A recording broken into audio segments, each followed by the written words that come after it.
As the woman was about to leave the supermarket, a bullet suddenly pierced her arm from nowhere.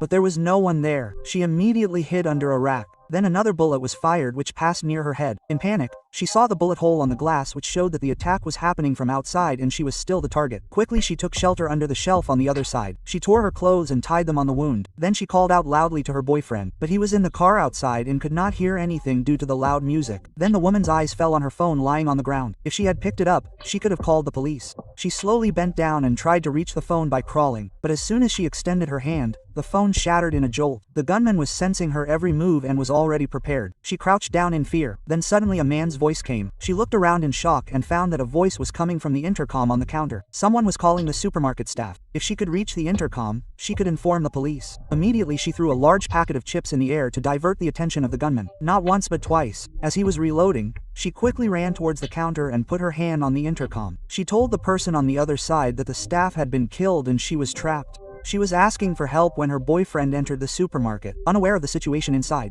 he had taken only a few steps forward when a bullet pierced his neck. The woman was terrified to see this, but she did not have the courage to do anything. Her boyfriend fell on the ground. His life started leaving him slowly and then another bullet was fired. Now he was dead.